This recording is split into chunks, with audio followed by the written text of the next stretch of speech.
Si Wang Dingzi ay isang chef. Ngayon, dinala niya ang kanyang anak na si Wang Qianqian sa Macau. Matapos paalalahanan ang kanyang anak na huwag gumala, nagpunta siya upang maghanap ng matutuluyan at napagkamalan siya ni Huang Yilin na isang sikat na kitchen god. Si Huang Yilin at ang kanyang lola na si Zhang Baoqin ay magkasamang nagpapatakbo ng isang bakery. Kamakailan, na ospital si Lola Zhang at si Huang Yilin ay hindi lang kailangang mag-alala sa gastusin sa ospital, kundi pati na rin sa pamamahala ng tindahan. Para mapabuti ang negosyo, sa sarili niyang pakiusap, nagsuot si Huang Yilin ng kakaibang kasuotan na gusto ng kitchen god upang salubungin siya, umaasang makakuha ng kanyang pagkilala at makatulong sa pag-promote ng kanilang produkto. Pagdating pa lang ni Wang Dingzi sa pinto ng tindahan, mainit siyang pinapasok ni Huang Yilin at hindi siya binigyan ng pagkakataong magsalita, agad niyang inalok ang kanilang signature na egg tart at pastry. Paulit-ulit na tumanggi si Wang Dingzi, ngunit hindi siya pinayagan ni Huang Yilin, kaya napilitan siyang tikman ang isang piraso at agad itong iniluwa, sinabing sa ganitong produkto bilang signature, tiyak na malulugi ang tindahan. Habang nalulungkot si Huang Yilin, tinawagan siya ng kanyang kaibigan, at doon niya nalaman na nagkamali siya ng tao, at dali-dali niyang dinala si Wang Dingzi sa kusina. Pagdating ng kitchen god sa pinto ng tindahan, nakita niya ang nakakalat na pastry at upuan. Aalis na sana siya, ngunit hinikayat siya ng kaibigan ni Huang Yilin na pumasok. Inaayos na ni Huang Yilin ang mga pastry para ilabas ng pigilan siya ni Wang Dingzi. Habang tinitingnan ang mga sangkap sa kusina, hiniling niya kay Huang Yilin na tulungan siya, at gusto niyang gumawa ng egg tarts mismo doon para mag-iwan ng magandang impresyon sa kitchen god. Pagkatapos ng abala, nakagawa si Wang Dingzi ng ilang egg tarts. Naaamoy ng kitchen god ang bango, at naramdaman niyang sulit ang matagal na niyang paghihintay. Matapos tikman, agad siyang nangako na irerekomenda ang egg tarts ng tindahan ni Huang Yilin sa kanyang mga tagahanga, ngunit masyadong kaunti kung ito lang ang produkto. Matagal nang nasa industriya ng pagkain ang kitchen god, kaya nang malaman niyang si Wang Dingzi ang gumawa ng egg tarts, naramdaman niyang pamilyar ang mukha nito. Agad na sinabi ni Wang Dingzi na ito ang una niyang pagpunta sa Macau, at ayaw niyang may mag-usisa sa kanyang nakaraan. Dumating si Wang Qianqian sa tindahan ni Huang Yilin habang hila ang kanyang maleta. Dali-dali siyang binigyan ni Wang Dingzi ng isang egg tart. Nang buhatin niya ang maleta, nalaman niyang nawawala ang kanyang bag na alala niya kung paano niya gustong buhatin ito, ngunit pinilit siyang tulungan ni Wang Qianqian, kaya napabuntong hininga na lang siya. Alam ni Wang Qianqian na siya ang may gawa at naramdaman niya ang pagkakasala. Dahil alam niyang wala silang nag-aalala siya na wala silang matutuluyan ngayong gabi. Hindi pa rin kumbinsido si Huang Yilin sa galing ni Wang Dingzi sa pagluluto, at naisip niyang mayroon pa silang bakanting kwarto, kaya inalok niya ang mag-ama na manatili muna sa kanila. Noong una, nag-aatubili si Wang Dingzi, ngunit ayaw matulog ni Wang Qianqian sa kalye, at wala silang kamag-anak sa Macau. Kaya, pumayag na lang siya. Pagkatapos ayusin ang kanilang matutuluyan, nag-alok si Huang Yilin na maging apprentice ni Wang Dingzi, ngunit tumanggi siyang tumanggap ng alagad. Sinubukan ni Huang Yilin na sabihin ito sa ibang paraan, ngunit hindi pa rin niya napapayag si Wang Dingzi. Napansin ng mga kapitbahay na biglang may lalaking nakatira sa bahay ni Huang Yilin. Tinanong agad nila kung anong relasyon nilang dalawa. Paulit-ulit na nagpaliwanag si Huang Yilin, ngunit hindi siya maintindihan, kaya sumuko na lang siya. Ang pagpapatuloy ni Huang Yilin sa isang estranghero ay nag-aalala sa kanyang kaibigan, kaya binilhan siya nito ng isang alarm bell, at sinabihan siyang ilagay ito sa harap ng kanyang pinto tuwing matutulog. Kung may sinumang susubuking pumasok, gagawa ito ng malakas na ingay. Nang sinubukan ni Huang Yilin na subukan ito, mabilis siyang pinigilan ng kanyang kaibigan dahil sa sobrang lakas ng tunog. Nang gabing iyon, mahimbing na natutulog si Wang Dingzi nang nauhaw si Wang Qianqian. Kaya, napilitan siyang bumangon para kumuha ng tubig, ngunit nagkamali siya ng silid, kaya nahawakan niya ang alarm bell na nagdulot ng pagbubulungan ng mga kapitbahay. Dumating din ang kaibigan ni Huang Yilin sa kanyang bahay, na may balak na tumawag ng pulis. Ipinaliwanag ni Wang Dingzi na nagkamali lang siya ng silid, ngunit hindi ito madaling pinaniwalaan ni Huang Yilin at ng kanyang kaibigan, at pinilit pa rin nilang tumawag ng pulis. Alam ni Wang Dingzi na ang layunin nila ay ang ipagawa siya ng pastry. Bagamat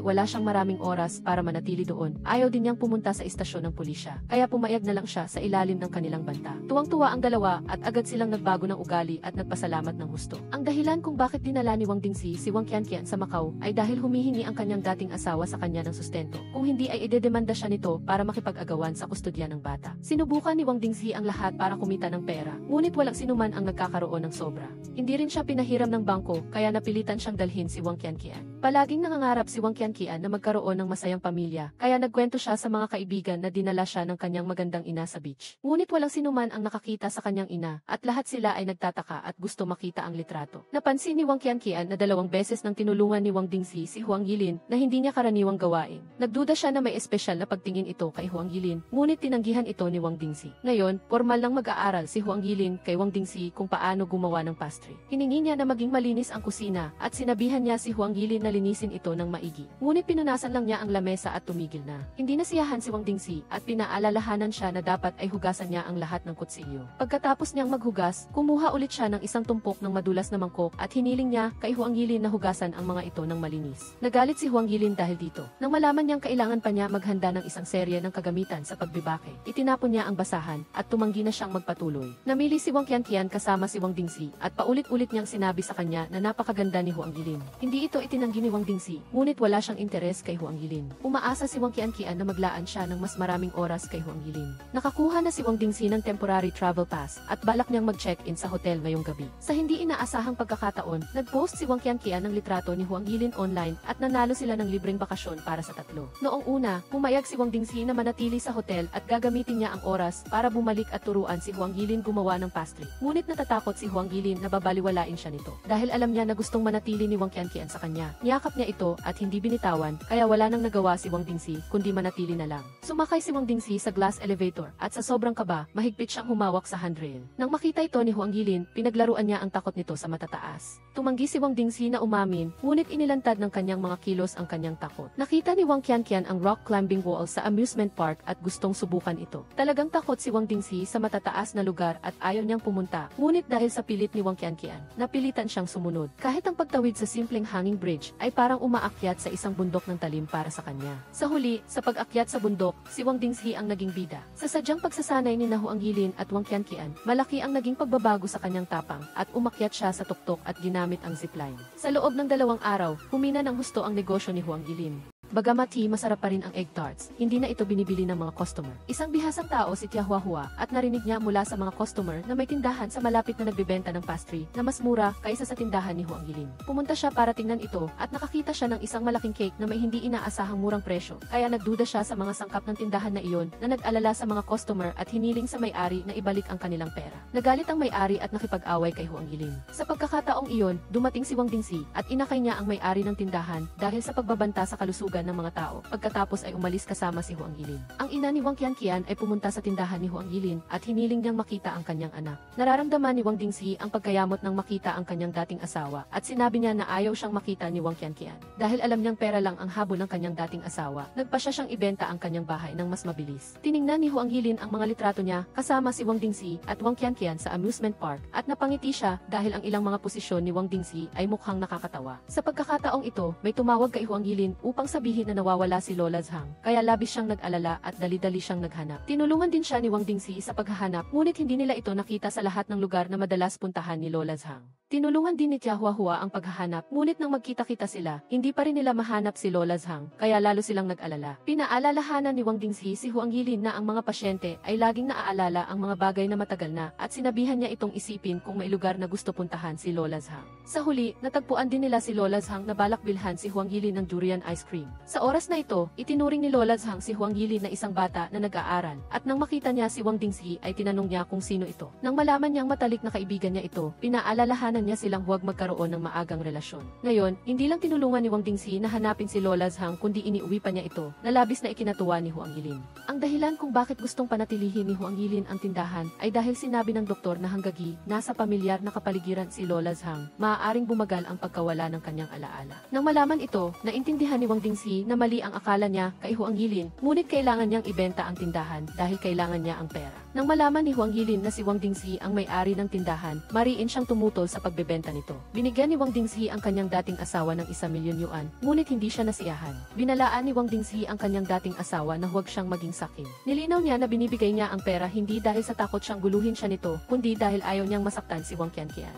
Pag alam niya na iniwan siya ng kanyang ina mula pa noong siya si ipinanganak, hindi nasiyahan ang kanyang dating asawa, ngunit na-record ni Wang Dingxi ang kanilang pag-uusap. Basta humingi pa siya ng pera, tatawagan niya ang pulis. Pagkaalis ng kanyang dating asawa, nagpunta si Wang Dingxi sa dalampasigan para maglibang mag-isa. Umaasa siyang hindi na kailangang makita ni Wang Qianqian ang kanyang ina, at pagkatapos ay lumangway sa dagat para mailabas ang kanyang sama ng loob. Naalala ni Huang Yilin na dumating si Wang Dingxi sa tindahan sa unang araw para ibenta ang tindahan. Galit na galit siya, ngunit hindi niya alam kung ano ang gagawin. Sa sandaling ito, ito, nabanggit ng kanyang kaibigan na sina Zhang Baoqin at Li Fang ay mga kapatid sa puso, at tinanong niya si Huang Yilin kung narinig niya ang tungkol sa pagbibigay ng bahay o hindi. Naalala ni Huang Yilin na totoong nangyari ito, kaya nagpunta siya sa nursing home para hanapin si Zhang Baoqin para magtanong. Ngunit wala siyang nalaman at pinalungkot pa niya ito, kaya mabilis siyang nagbago ng paksa. Ngayon, nagdala ang broker ng mga tao para tingnan ang tindahan at gustong ibenta ito ni Wang Dingxi ng mabilis. Ngunit sinadya ni Huang Yilin na sirain ang deal at sinabing gusto niyang i-renovate ang tindahan. At tinawag pa ang kanyang kaibigan upang magpanggap bilang isang karpintero. Nang makita ito ng mga mamimili, hindi sila nasiyahan. Nagpaliwanag agad si Wang Dingxi na ginawa ito ni Huang Yilin dahil ayaw nitong ibenta niya ang tindahan.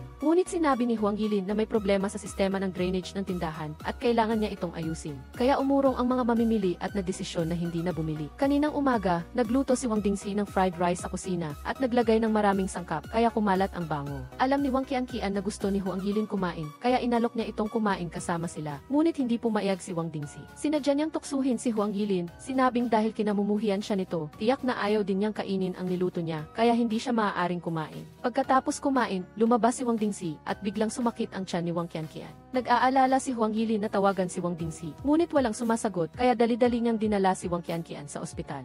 Gayunpaman, pagkatapos ng pagsusuri, walang problema si Wang Qianqian, na ikinagulat ni Huang Yilin at lalo siyang umasa na matuklasan ng doktor ang sanhi. Inakala ng doktor na si Huang Yilin ay ang madrasta at sa pagtingin sa kanyang pag-aalala sa bata, labis siyang naantig at humiling sa head ng department na masuri ito agad. Alam ni Wang Qianqian na kailangan niyang sumailalim sa at kailangang tusukin ang kanyang hita ng karayom, kaya natakot siya at sinabing hindi na siya nasasaktan at hinilan niya si Huang Yilin paalis. Tinawagan ni Wang Dingxi si Huang Yilin at pinagalitan niya ito na sa wakas ay naaalala na niya si Wang Qianqian at nang sasagutin niya na ang tawag, pinaalalahanan siya ni Wang Qianqian na kung babalik sila sa tindahan ngayon, baka maabutan pa sila. Agad na napansin ni Huang Yilin na sadyang ginamit ni Wang Dingxi si Wang Qianqian para pigilan siya para mabenta niya ang tindahan, kaya tumakbo siya pabalik. Pinunit ang kontrata sa pagbebenta ng bahay na inihahanda ni Wang Dingxi na pirmahan. At tinawag siyang duwag. Kahit anong paliwanag ni Wang Dingxi na may sarili siyang problema, pinagalitan pa rin niya ito ng husto. Biglang naging kritikal ang kalagayan ni Zhang Baoqin, kaya nag-aalalang tumakbo si Huang Yilin sa ospital. Dahil alam niyang nag-aalala si Lola Zhang para sa kanya at gustong makita siyang magpakasal. Nagsinungaling si Huang Yilin na si Wang Dingxi ay kanyang boyfriend. Ayaw ni Wang Dingxi na lokohin si Lola Zhang, ngunit hindi siya binigyan ni Huang Yilin ng pagkakataong magpaliwanag. Nang malaman ni Tia Huahua at Tia Hao na ikakasal na si Huang Yilin, tinulungan nila siyang maghanda. Alam nilang gustong-gusto ni Huang Yilin ang mga wedding dress mula pa noong bata siya at gusto niya ng ingranding kasal. Ngunit alam ni Wang Dingxi na peke ang kasal na ito at pinayuhan niya si Huang Yilin na sabihin ang totoo kay Lola Zhang.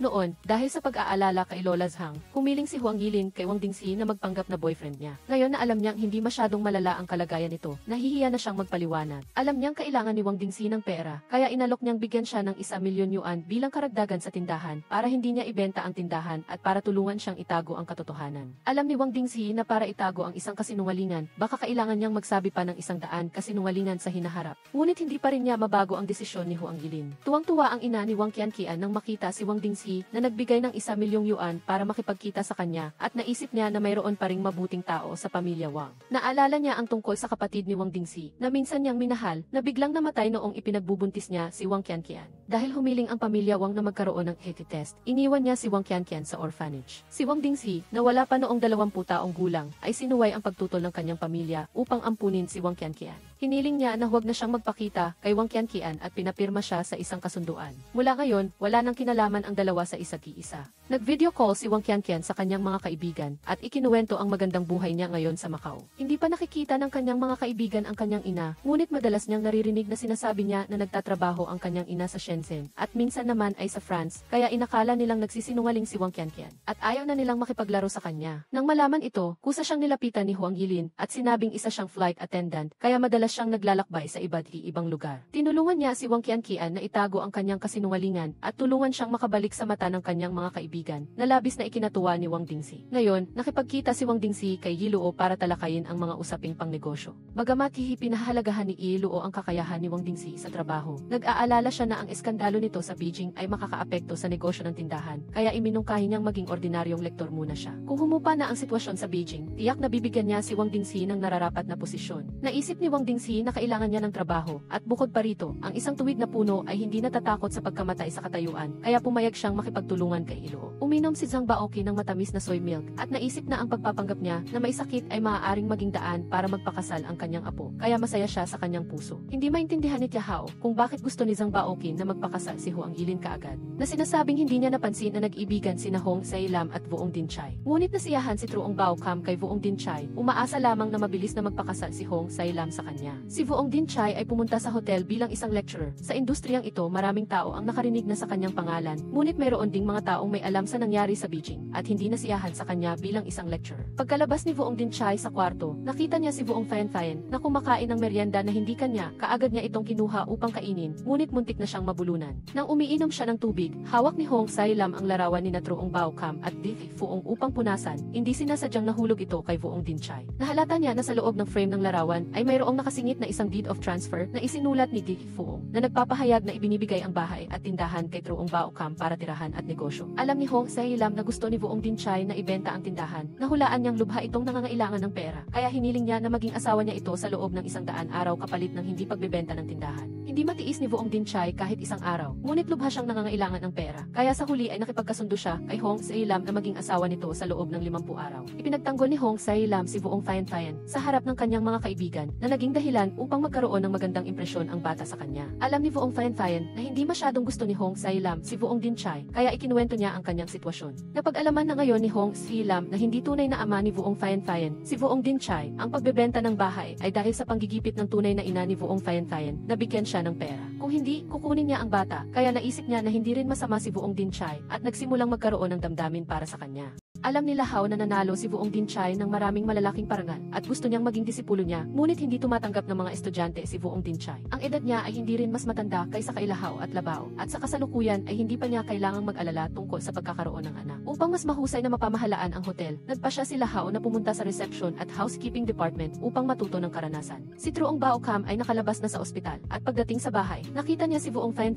na masigla at kaibig-ibig, kaya pinayuhan niya si Hong Sailam na maging mabait sa bata sa hinaharap. Bilang isang chef, alam ni Vuong Dinchai na malapit nang umuwi si Truong Baocam, kaya naghanda siya ng ilang pagkain para sa kanya, ngunit hindi pa rin niya matandaan ang kanyang pangalan. Nang marinig niya si Hong Sailam na tinawag si Vuong Dinchai na Honey, labis siyang natuwa. Nagbabalak si Hong Sailam na umutang online upang ibigay kay Vuong Dinchai, ngunit natuklasan at pinigilan niya ito. Kasabay nito ay iminungkahi niyang bukas ay ipagpapatuloy niya ang pagtuturo sa kanya kung paano gumawa ng matatamis na tinapay. Pagkatapos kumita ang tindahan, maari na niyang ibigay sa kanya ang tubo, na naging dahilan upang si Hong Sailam ay maging masaya at nagpapasalamat, tumitingin kay Vuong Dinchai na may paghanga. Sina Vuong Dinchai at Hong Sailam ay magkasamang pumunta upang magsubok ng mga wedding gown at kasuotan sa kasal. Pagkatapos niyang magsuot ng kanyang kasuotan, tiningnan niya si Hong Sailam na pumipili ng wedding gown, at lahat ng napili niya ay maganda, kaya pinuri ni Vuong Dinchai si Hong Sailam na maganda. Ang walang lamang papuri ay nagparamdam kay Hong Sailam na siya ay nagmamadali at siya ay medyo hindi masaya. Naramdaman ni Vuong Dinchai na siya ay napakawalang katarungan. Kasama niya si Hong Sailam sa mahabang panahon, ngunit hindi lamang siya hindi nagpapasalamat kundi nagreklamo pa na hindi siya marunong pumuri. Sa huli ay pinili nila ang huling kasuotan. Habang natutulog si Hong Sailam, lihim na pininturahan ni Vuong Fayan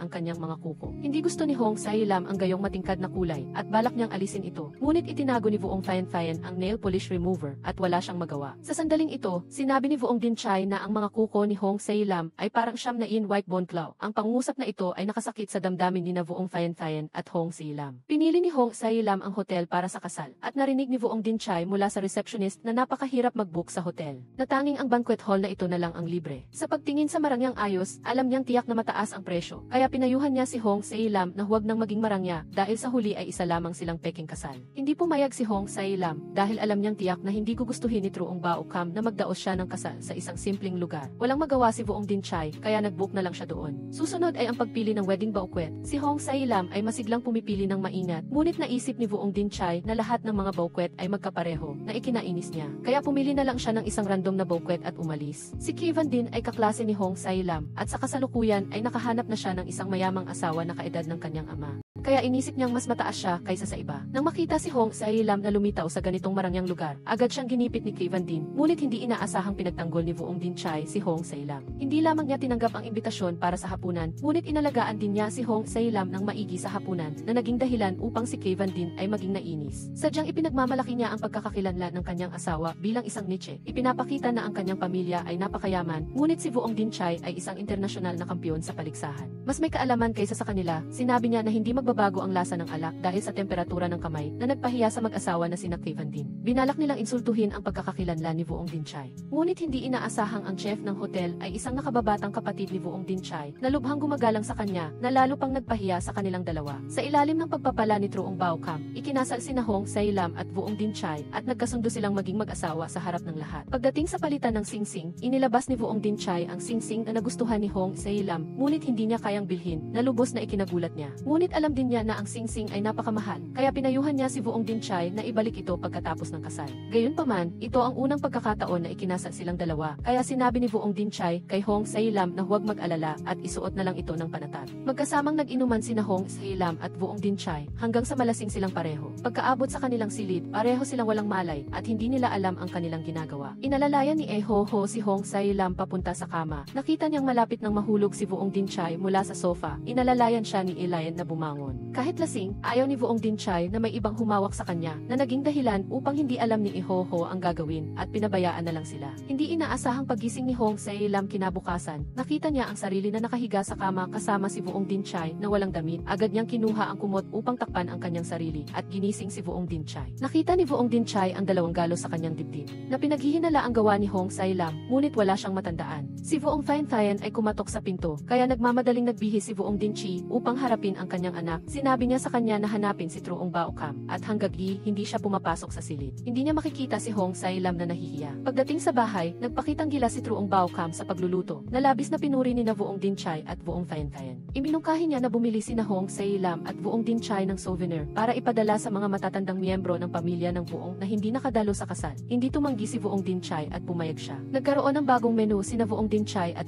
Kao, na labis na ikinagalit ng head chef na si Touch. Nainisip na si Vuong Dinchai ay isang lecturer lamang at wala siyang karapatan na gawin ito. Gayunpaman, ito ay desisyon ni Ela. Naisip ni Ela na hindi iginagalang ni Chef Dutch ang kanyang desisyon at ayaw niya itong panatilihin. Kusang nag-resign si Chef Dutch at ipinadala ang kanyang disipulo upang lumahok sa culinary competition na ito. Sa kompetisyon, gumawa si Vuong Dinchai ng isang family dish na hindi binibigyang pansin ang masalimuot na dekorasyon at nakatanggap ng paghanga mula sa lahat. Lubos na pinahahalagahan ni Ela si Vuong Dinchai, anuman ang ginagawa niyang mainit o malamig na pagkain ay napakasarap. Alam ni Chef Dutch na ang kanyang disipulo ay nakapasok sa finals at pinayuhan niya ito na bukas ay gamitin ang kanyang lakas upang talunin si Vuong Dinchai upang siya ay maging karangalan. Suot ang sunglasses, lihim na pinuntahan ni Kuimin si Hong Sai-lam sa gabi na ikinagulat niya. Nang makita ang maganyang mata, tinanong niya ang dahilan. Sa katunayan, noong araw na iyon, palihim na pumasok si Kuimin sa silid ni na Vuong Dinchai at Hong Sai-lam. Nang makita niyang magkasamang nakakumot ang dalawa, agad niya silang pinaghiwalay. Upang maiwasan na maging malibog si Vuong Dinchai, nag-spray siya ng pepper spray at ang resulta ay nangati rin ang kanyang mga mata. Sa pagmamadali ay naiwan niya ang bote ng pepper spray sa kama. Doon lang nalaman ni Hong Sai-lam ang pinagmula ng bote ng pepper spray na iyon. Binigyan niya si Kuimin ng isang self-defense stick at pinauwi na siya. Hindi inaasahan na narinig ni Vuong Dinchai ang pag-uusap ni Kuimin. Alam na mayroon siyang masamang hangarin sa kanya, kaya nagtatag siya ng 3 hakbang na patakaran kay Hong Sai-lam at natulog siya sa sahig ng gabing iyon. Nagkasama sina Vuong Dinchai at Hong Sai-lam sa pamilihan upang bumili ng mga sangkap para sa kompetisyon ngayong araw. Nang malapit nang magsimula ang kompetisyon ni Vuong Dinchai, nakatanggap siya ng isang tawag at nagmamadali siyang umalis. Dumating siya sa lugar ng kalahating oras na lang ang nalalabi bago magsimula ang kompetisyon. Mabuti na lang dahil sa kanyang mahusay na kasanayan sa pagluluto, natapos pa rin ni Vuong Dinchai ang 8 treasure na manok. Si Batch Tiuthu ay isang respetadong food reporter at dumating siya ngayon upang magbalita. Lubos siyang naantig nang makita si Vuong Dinchai at nasaksihan niya kung paano niya ginamit ang kanyang lakas upang manalo sa championship. Pagkatapos ng kompetisyon, magkasamang naglakad sina Batch Tiuthu at Vuong Dinchai. Nag-usap sila tungkol sa kanilang buhay at sa gitna ng pagiging estranghero ay mayroon pa ring bahid ng kanilang pagkabata. Sina Hong Sai-lam at Vuong Fine-Thayan ay nalaman na nanalo si Vuong Dinchai kaya pumunta sila upang batiin siya at nagplano silang maghapunan upang magdiwang. Ngunit hindi inaasahang nakita nila si Batch Novak na kasama si Vuong Dinchai. Sina Hong Sai-lam at Batch Novak ay napakalapit sa isa't isa at masigla silang nag-usap. Si Batch Novak ay laging may damdamin para kay Vuong Dinchai. Nang marinig niya si Vuong Fine-Thayan na tinawag si Vuong Dinchai na ama, doon lang niya nalaman na kasal na ito at hindi maiwasan na malungkot siya. Alam niyang maghahapunan sila, kaya nagbigay siya ng dahilan na matagal na niyang hindi nakikita si Hong Sai-lam, na labis niya itong namimiss at inanyayahan silang kumain sa bahay. Si Bachnov Gyak ay anak ni Chutran at matagal na siyang kilala ni Hong Sai-lam. Nalaman niya na noong bata pa siya, nang unang beses siyang pumunta sa Macau, nakipaglaro si Vuong Dinchai kay Bachnov Gyak. Naalala pa ni Vuong Dinchai ang kulay ng shell ng mani noon na medyo ikinaselos ni Hong Sai-lam. Sadyang ipinakita ni Bachnov Gyak ang kanilang pagkakaintindihan ni Vuong Dinchai sa harap ni Hong Sai-lam. Habang ibinibigay ang mga damit kay Hong Sai-lam, sinabi niya na ang kanilang mga kagustuhan ay magkapareho. Noong bata pa si Hong Sai-lam, gusto niyang manghiram ng kanyang mga damit. Sa pagkakataong ito, pinili rin niya ang damit ni Hong Sai-lam ayon sa kanyang sariling kagustuhan, sa paniniwalang tiyak na magugustuhan ito ni Hong Sai-lam. Pag-uwi sa bahay, naalala ni Hong Sai-lam ang eksena kanina at kinamuhian niya ang kanyang sarili na hindi niya ipinaliwanag ng malinaw kay Bachnov Gyak upang mawalan siya ng pag-asa kay Vuong Dinchai. Ngunit kung sasabihin niya ito ngayon, mag-iisip lang siya, ngunit hindi siya gagawa, kaya sinabi niya sa sarili na ayusin niya ito mamaya at matutulog muna siya. Ngayong araw, tinanggap ni Bachnov Gyak ang imbitasyon ni Hao na bisitahin ang isang restaurant. Ang mga pagkain dito ay hindi lamang pinong-pino ang dekorasyon, kundi ang kulay ay napakagandang tingnan. Inakala ni Bachnov Gyak na magiging mahal ang presyo, ngunit hindi niya inaasahan na napakaabot kayang, kaya labis siyang nasiyahan. Sina Vuong Dinchai, Hong Sai-lam, Truong Bao Kam at Vuong Phan Phan ay magkasamang pumunta sa beach upang maglibang. Si Vuong Phan Phan ay naghahanap ng mga kabibi sa beach kasama si Vuong Dinchai. Nang lumingon si Vuong Dinchai, hindi niya nakita ang kanyang anak at nagmamadali siyang bumalik upang hanapin siya. Bigla siyang itinulak ni Vuong Phan Phan sa dagat. Nagtawanan ng mag-ama, nagmaneho si Vuong Dinchai ng jet ski sa dagat at sinabihan niya si Vuong Phan Phan na hanapin si Truong Bao Kam. Pagbalik niya, nakita niya si Hong Sai-lam na nakaupo sa isang inflatable raft na lumulutang palayo, natakot at humingi ng tulong, kaya nagmamadali niyang hinila ito pabalik sa baybayin. Hindi inaasahang namumulikat ang paa ni Hong Sai-lam, kaya inalalayan niya ito pabalik sa lugar ni Truong Bao Kam, na labis na ikinabahala nito. Inayos ni Truong Bao Kam na magkasama sa isang silid sina Vuong Dinchai at Hong Sai-lam na may dalawang kama. Alam ni Vuong Dinchai na peke lang ang kanilang kasal ni Hong Sai-lam. Gusto niyang matulog muna sa sofa, ngunit napakaliit ng sofa at hindi siya kasya. Nag-alok si Hong Sai-lam na maglagay ng unan sa gitna ng kama upang makatulog sila sa magdamag. Pumayag si Vuong Dinchai at natulog silang magkasama sa kama ng gabing iyon, ngunit sa gitna ng gabi, si Hong Sai-lam ay parang pugita na mahigpit na nakakapit kay Vuong Dinchai na naging dahilan upang hindi siya makatulog. Hinintay niya si Hong Sai-lam na makatulog ng mahimbing at dahan-dahan niyang inalis ang kanyang kamay at inilipat sa kabilang panig ng kama. Pagkatapos niyang maayos si Hong Sai-lam, bumuntong hininga si Vuong Dinchai at humiga ng nakadapa upang matulog. Kinabukasan, maagang nagising sina Hong Sai-lam at Vuong Phan Phan. Nag-usap silang dalawa sa beach, nagreklamo tungkol sa pagiging mahilig matulog ni Vuong Dinchai. Binanggit ni Vuong Phan Phan ang larawan na nakita niya sa isang kahon sa tabi ng kama ni Hong Sai-lam at tinanong siya kung matagal na ba silang magkakilala ni Vuong Dinchai. Sinabi ni Hong Sai-lam na hindi sila magkakilala, ngunit inilabas ni Vuong Phan Phan ang larawan ni Vuong Dinchai noong bata pa siya at tiyak na kamukha ito ng larawan ni Hong Sai-lam. Sa sandaling ito, napagtanto ni Hong Sai-lam na si Anne Diane na palagi niyang iniisip ay si Vuong Dinchai. Upang makasiguro, nagmamadali siyang tumakbo pabalik sa hotel. Si Vuong Dinchai ay nagsisipilyo ng kanyang ngipin nang makita niya si Hong Sai-lam na tumatakbo pabalik ng mabilis.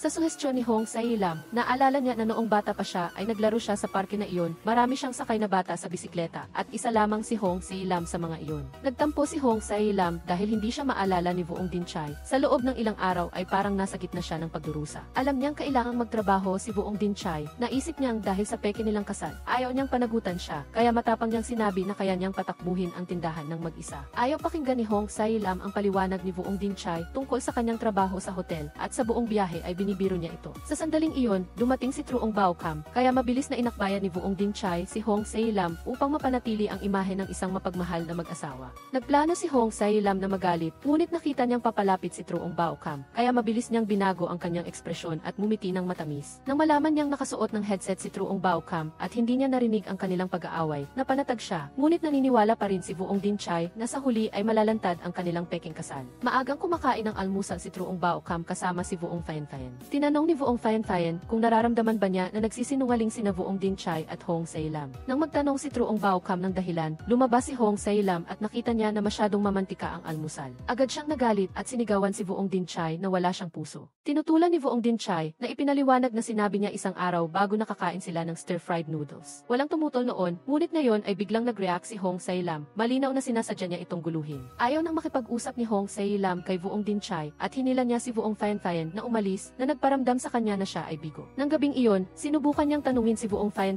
tungkol sa dahilan ng pagkagalit ni Hong Seilam. Ngunit nangako si Vuong Fayan kay Hong Seilam na hindi niya sasabihin. Kahit anong pang-akit ni Vuong Dinchai, ayaw pa rin ang bata na magbunyag na naging dahilan upang siya ay maging walang magawa. Bumili si Hong Seilam ng isang kahoy na pinto na batay sa kanyang nakaraang karanasan sa pag-aayos ng bahay sa Beijing. Tiniyak ni Vuong Dinchai na ang pinto ay hindi nagkakahalaga ng 3,000 yuan, kaya hiniling niyang ibalik ito na labis na hinangaan ni Hong Seilam. Gustong malaman ni Vuong Dinchai ang tungkol sa mga specialty ng Macau, kaya nagkasama sila ni Hong Seilam na mamasyal. Ngunit kumain sila ng isa-isa sa bawat pagkain at wala pa rin siyang nakitang kakaiba na labis na ikinadismayan niya. Sinabi ni Hong Seilam kay Vuong Dinchai na maghintay sa isang birding bench sa tabing dagat habang siya ay tumakbo upang bumili ng specialty ice cream. Pagbalik niya, natunaw na ang ice cream, ngunit ang lasa ng durian ay napaka-espesyal. Tinikman ni Vuong Dinchai ang isang piraso at nasiyahan siya. Hindi sinasadyang nadikita ng ice cream ang damit ni Hong Seilam na medyo ikinabwisit niya. Tinanggihan niya si Vuong Dinchai na punasan ito at kinuha niya ang tissue upang punasan ito mismo. Naglabas ng babala sa lagay ng panahon ang Macau Meteorological and Geophysical Bureau at nag-alala sina Hong Seilam at Vuong Dinchai na masisira ang tindahan at nagmamadali silang maglinis. Dinala nilang dalawa ang lahat ng maaari nilang dalhin sa mesa at natuklasan nila sa isang mababang kabinet ang isang relo na iniwan ng lolo ni Hong Seilam para kay Truong Baokam. May sakit si Truong Baokam at hindi niya mahanap ang relo na ito at hindi niya inaasahang narito ito. Nakita ni Vuong Dinchai ang isang kahon ng sulat at hinulaan niyang ito ay isang love letter na isinulat ng lolo para kay Truong Baokam at siya ay napaka-curious ngunit naramdaman niyang bastos na basahin ang sulat ng ibang tao. Kaya hindi niya ito ginalaw. May nakita siyang photo album sa kahon. Binuksan niya ito pero hindi niya nakilala ang mga nasa litrato. Masiglang itinuro ni Alin Huang ang mga larawan at sinabing mga lolo at lola niya iyon. Hindi lang mga wedding photo ang nasa album, pati na rin ang litrato ng ibang miyembro ng pamilya. Kaya humanga si Ting Chi Huang sa mainit na family atmosphere sa bahay ni na Alin. Ngayon, may isang suki na gustong kumain ng steamed milk cake sa tindahan ni Alin. Ang paggawa ng cake na ito ay napakahirap. Umaabot ng 3 araw bago maluto ang isang batch. Sinubukan ni Alin na gawin ito pero hindi siya nagtagumpay. Dumating si Pao Chien Chang sa tindahan at sinabi niyang siya ang gagawa ng steamed milk cake. Nang makarating siya sa kusina, nakalimutan na naman niya kung ano ang gagawin niya. Nagtanong ang suki kung kailan siya makakain ulit ng original steamed milk cake. Naghanap si Haulo ng masarap na pagkain sa Macau at dumating sa tindahan ni Alin Huang para i-review ito. Nakilala niya na siya ang taong nagbigay sa kanya ng payong noon.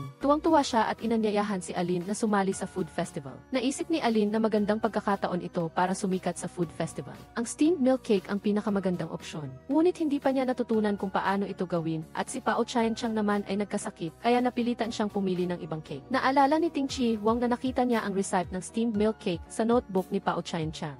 Kahit kalahati ng papel ay basa at wala nang nakikita, maaari niyang lagyan ng karagdagang impormasyon at subukan pa rin. Sinubukan ni Alin Huang na gawin ito pero hindi siya nagtagumpay. Tiningnan niya ang recipe ng mainat at nakitang wala siyang ginawang mali, kaya hindi niya maintindihan kung ano ang problema. Pinaalalahanan ni Ting Chi Huang si Alin na baka ang temperatura ng tubig at oras ng paghalo ay mali na ikinabigla niya dahil dapat ay 4 na oras siyang naghalo pero 3 oras lang. Pinayuhan ni Ting Chi Huang si Alin na dapat ay may paggalang sa pagluluto para makagawa ng masarap na pagkain. Nakita niya na si Kuiming ay nakaupo malapit sa kanya, kaya sinasadya niyang tawagin siya para turuan si Kuiming kung paano gawin ang steamed milk cake. Tapos nang gawin ni Ting Chi Huang ang steamed milk cake, pero hindi maganda ang lasa nito. Tinikman ni Pao Chien Chang ang isang piraso at naisip na ang level na ito ay mas mababa pa sa kanyang dating kalaban na si Kuei Lianwu. Paano mananalo sa food festival? Tumayo si Lian at balak niyang turuan sina Ting Chi Huang at Alin Huang kung paano ito gawin, ngunit mabilis niyang nakalimutan kung anong sangkap ang ilalagay niya. Natatakot si Alin Huang na malaman ni Pao Chien Chang ang kanyang sakit, kaya mabilis niyang sinabi na naiintindihan na niya at maliit na detalye lang ang nakalimutan at pinapunta niya sila at si Chien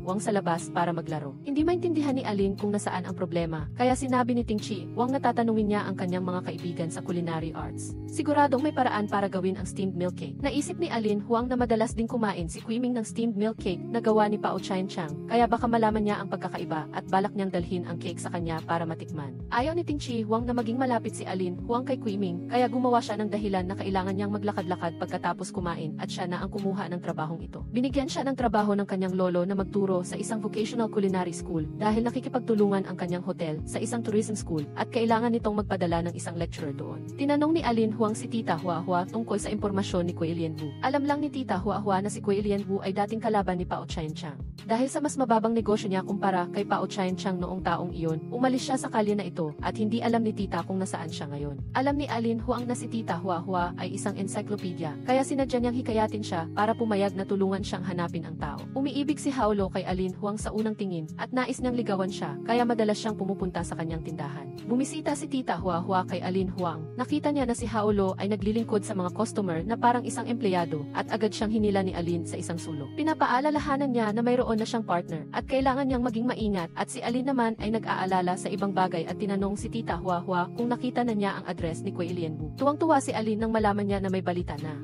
Si Ting Chi Huang at Alin Huang ay sumakay sa bus papunta sa bahay ni Kuya Lianwu. Nag-alala si Alin Huang na baka ayaw siyang turuan ni Kuya Lianwu kung paano gawin ang steamed milk cake. Pinayuhan siya ni Ting Chi Huang na huwag mag-alala, naniniwala siyang makukumbinsi nila si Kuya Lianwu sa kanilang sinseridad. Hindi makapag-relax si Alin Huang. Kahit maganda ang tanawin sa isla, wala siyang gana na mag-enjoy. Iniisip lang niya kung paano kumbinsihin si Kuya Lianwu na turuan siya kung paano gawin ang steamed milk cake. Nang dumating sila, walang tao roon. Para lumipas ang oras, naglakad-lakad sina Alin Huang at Ting Chi Huang at aksidenteng nakita nila ang isang matandang babae na nagdidilig ng bulaklak at na-sprain ang paa. Agad siyang tinulungan ng dalawa na makaupo at tinulungan pa siyang gawin ang kanyang trabaho. Di nila inaasahan na ang matandang babae na ito ay si Kuya Lianwu na kanilang hinahanap. Tinanggap ni Haulo ang interview ni Jade Pai, ngunit ang lahat ng impormasyon na ibinigay niya ay matatagpuan sa website ng hotel na nagparamdam sa kanya na walang kakaiba, kaya sinabi niya kay Haulo na magsabi ng ibang bagay. Alam niyang gustong ilagay ni Haulo ang mga specialty ng Macau sa hotel, kaya naisip niya na maganda ang ideya at pumayag siyang samahan siya na tingnan ang mga kalapit na hotel tulad ng kanyang mungkahi. Nagtanong si Ting Chi Huang para kumpirmahin ang pagkakakilanlan ni Kuya Lianwu na ikinainis niya. Alam niyang sina Ting Chi Huang at Alin Huang ay dumating para sa recipe ng steamed milk cake, kaya nagbago ang ekspresyon ni Lian at kahit anong sabihin ni Ting Chi Huang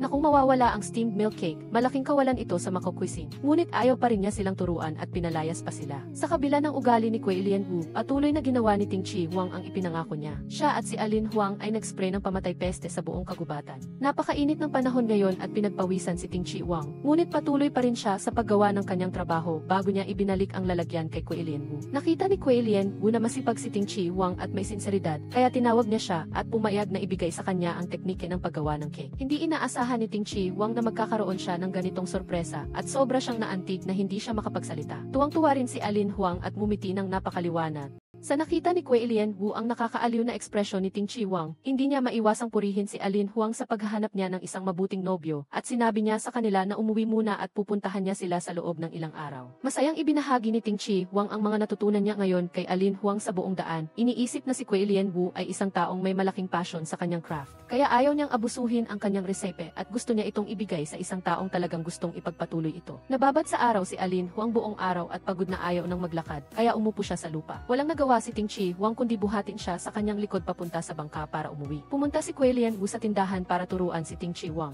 Huwag daw siyang mag-isip na sapat na ang recipe, kailangan pa rin niyang seryosohin ang pag-aaral ng teknik. Napakahalaga ng unang hakbang, kailangan patuloy siyang maghalo. Alam ni Ting Chi Huang na nakakapagod ito, kaya siya mismo ang nagpatuloy sa paggawa habang si Kuya Lianwu naman ay nagbigay ng mga tagubilin sa tabi. Nagustuhan niya ito at hinikayat siya na magpatuloy pa. Nagtanong si Haulo kay Ting Chi Huang tungkol sa relasyon nila ni Alin Huang kamakailan at nalaman niya na hindi maganda ang takbo ng kanilang relasyon. Pagkatapos ay nagmungkahi siya kay Ting Chi Huang na maghanda ng isang romantikong sorpresa para muling pasiglahin ang kanilang relasyon bilang mag-asawa, at iminungkahi niyang maghanda siya ng isang dinner na may kandila. Naalala ni Ting Chi Huang ang kanyang mga alaala kasama si Alin Huang at napagtanto niyang mahal niya siya. Tinipon ni Lian ang lahat ng kanyang lakas ng loob at inanyayahan si Alin Huang na mag-dinner sa hotel. Espesyal na inutusan ni Haulo ang isang tao na magbigay ng mga bulaklak kay Alin Huang at inanyayahan siya sa hotel. Akala ni Alin Huang ay si Ting Chi Huang ang nagbigay at tuwang-tuwa siya. Nang makita ito, na-touch si Kui Ming at pumayag na tulungan si Alin Huang sa tindahan sa gabi. Sa nakita ni Ting Chi Huang si Alin Huang sa isang magandang damit, pinuri niya siya na napakaganda niya ngayon. Nagustuhan ni Alin Huang ang matatamis na salita na ito at ngumiti siya ng napakaliwanag. Agad na sinabi ni Ting Chi Huang na kung gusto ni Alin Huang na marinig ito, sasabihin niya ito araw-araw. Pagkatapos, ipinakilala niya ang mga ulam at sopas na espesyal niyang inihanda para kay Alin Huang. Maingat siyang nagsali ng sopas para sa kanya at sinabing simula ngayon, hindi lang si Pao Chien Chang ang magluluto para sa kanya, kundi pati na rin siya. Nang marinig ang pag-amin ni Ting Chi Huang, pumayag si Alin Huang na maging opisyal na magkasama sila. Nakita mismo ni Haulo na nag-dinner sina Alin Huang at Ting Chi Huang at agad niyang nahulaan na si Alin Huang ay asawa ni Ting Chi Huang. Labis siyang nabalisa at umalis ng mag-isa na malungkot. Kinabukasan, para pasalamatan si Haulo sa pagbibigay sa kanya ng payo na nakatulong para mapabuti ang relasyon niya at ni Alin Huang, inanyayahan siya ni Ting Chi Huang na kumain. Sa hapunan, tinanong niya si Haulo kung umamin na siya sa babaeng gusto niya na nagpalungkot pa sa kanya. Sinabi niya na sa araw ng kanyang pag-amin, Alin, nalaman niyang ang babae ay asawa ng ibang tao. Pinayuhan ni Ting Chi Huang si Haolo na kalimutan na ang nararamdaman niya. Si Haolo ay hindi pa rin makapag-move on, kaya habang lasing, sinabi niyang kung masama ang trato ng asawa ng babae sa kanya at maghihiwalay sila, gagawin niya ang lahat para ligawan siya. Hindi alam ni Ting Chi Huang na si Alin Huang ang babaeng gusto ni Haolo at naisip niyang napakaswerte ng babae dahil may lalaking tulad ni Haolo ang nagmamahal sa kanya. Si Haolo ay nag-aalala pa rin sa pakiramdam niya sa unang tingin, ngunit si Ting Chi Huang ay kabaligtaran. Sa simula, magkaaway sila ni Alin Huang, ngunit sa kanilang pag-ugnayan, unti-unti niyang kinilala si Alin Huang. Nakita niya na hindi lang siya matapang kundi napaka-ambisyoso rin at marami silang mainit na sandali. Kaya sa huli ay nagdesisyon siyang umamin. Sa narinig niya ang mga ito, gusto lang ni Haolo na hilingin kay Ting Chi Huang ang kaligayahan.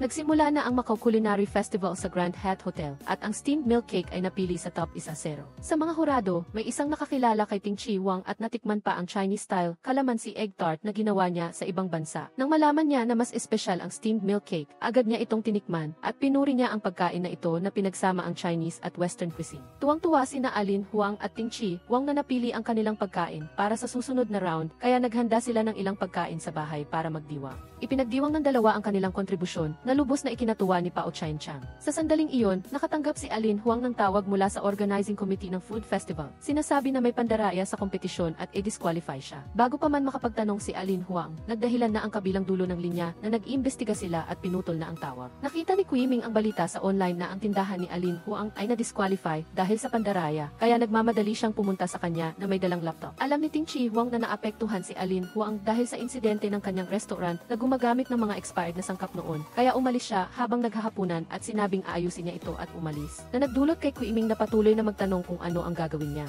Nais ni Ting Chi Huang na ilihis ang opinyon ng publiko sa kanyang sarili para protektahan ang karangalan ng pagkain ni Alin Huang. Ngunit hindi siya pumayag at naisip na hindi siya itinuturing ni Ting Chi Huang bilang kanyang asawa. Nag-away ang dalawa at sinabi ang tungkol sa kanilang peking kasal na narinig ni Pao Chien-chang. Nagalit siya at tinawag silang dalawa sa bahay para tanungin. Ipinaliwanag ni Ting Chi Huang na ang kanilang peking kasal ay dahil sa malubhang sakit ni Pao Chien-chang at gusto niyang makita si Alin Huang na may matatag na lugar at ngayon ay mayroon na silang totoong damdamin sa isa't isa. Ngunit hindi naniwala si Pao Chien-chang at inutusan niya si Alin Huang na makipaghiwalay kay Ting Chi Huang at pinalayas siya. Nang malaman niyang hindi natutulog si Ting Chi Huang sa kama kamakailan, nakahinga siya ng maluwag. Patuloy na naaalala ni Haolo si Alin Huang. Ngunit asawa na siya ng iba at sinabi niya sa sarili na kalimutan siya. Ngunit hindi niya maiwasang alagaan siya. Alam ni Kui Ming kung bakit nagagalit si Alin Huang kay Ting Chi Huang, kaya inanalisa niya ito mula sa pananaw ng isang lalaki. At sinabi na gusto lang ni Ting Chi Huang na protektahan ang babaeng mahal niya, kaya siya mismo ang umako sa lahat ng responsibilidad. Naantig si Alin Huang sa sinabi niya at kusa siyang pumunta sa hotel para hanapin si Ting Chi Huang. Tuwang-tuwa silang nagkita at niyakap siya ni Ting Chi Huang ng mahigpit na para bang may nakita siyang mahalagang bagay. Umaasa si Alin Huang na tatanggapin ni Pao Chien-chang si Ting Chi Huang, kaya sinamahan niya si Ting Chi Huang na dalhin siya sa isang hamburger restaurant para kumain. Kahit gustong-gusto niya, hindi pa rin pumayag si Pao Chien-chang at sinadya niyang maging malamig ang mukha. Sinisi niya si Alin Huang na walang kinabukasan at nakikipag-ugnayan pa rin kay Ting Chi Huang. Mabilis na ipinaliwanag ni Ting Chi Huang na siya at si Alin Huang ay talagang nagmamahalan ngayon at gustong magkasama. Umaasang papayag si Pao Chien-chang, ngunit nanatili siyang malamig. Wala silang nagawa kundi maghawak kamay at pumunta para kumuha ng mainit na tubig para sa kanya. Umiti si Chien-chang Huang sa nakitang masayang mukha ni Pao Chien-chang. Hindi na siya nagpanggap pa at nagmamadaling kinain ang paborito niyang pagkain. Si Jade Pai ay lihim na nagmamahal kay Ting Chi Huang. Minsan siyang nangangarap na manood ng fireworks festival kasama siya. Ngayon, may pagkakataon siyang pumunta sa fireworks festival. Ngunit ang kasama niya ay hindi si Ting Chi Huang kundi si Haolo. Inimbitahan ni Haolo si Jade Pai na magkape at kumuha siya ng maraming larawan para sa mga alaala. Pagkatapos kumain ni Pao Chien-chang ang hamburger, nakahinga na sina Alin Huang at Ting Chi Huang. Naglaro silang lahat sa tubig, ngunit hindi na makapasok si Pao Chien-chang sa tubig dahil sa kanyang edad. Nakita niya ang tatlong masayang naglalaro at mumiti siya ng masaya. Pumunta sina Jade Pai at Haolo sa isang maliit na tourist island at nabighani sila sa magandang tanawin. Gustong maglakad-lakad ni Haolo, ngunit pinapaalalahanan siya ni Jade Pai na mag-check-in muna bago sila umalis. Ngunit ang dalawang double room na ni-reserve ni Haolo ay hindi pa nalilinis, kaya inilagay nila ang kanilang mga bagahe at sumakay sa bus para mag-sightseeing. Dumating ang God of Cookery sa tindahan ni Lei Chim para ipakilala ang mga pastry ni Alin Huang. Sa unang pagkakataon, hinamon ni Alin Huang ang kanyang sarili na gumawa ng dalawang uri ng calamansi egg tarts sa loob ng 15 minuto. Tinulungan siya ni Ting Chi Huang na nagpabawas ng stress niya. Pagkatapos ng ilang pagsisikap, inilagay na rin ang mga egg tarts sa oven. Nang maluto na ang mga tart, pinuri ng God of Cookery ang lasa ng mga ito. Narinig na ng God of Cookery ang pangalan ni Ting Chi Huang at naniniwala siya na inosente si Ting Chi Huang sa insidente sa restaurant. Nang malaman niyang nahuli na ang suspect, tuwang-tuwa siya para kay Ting Chi Huang.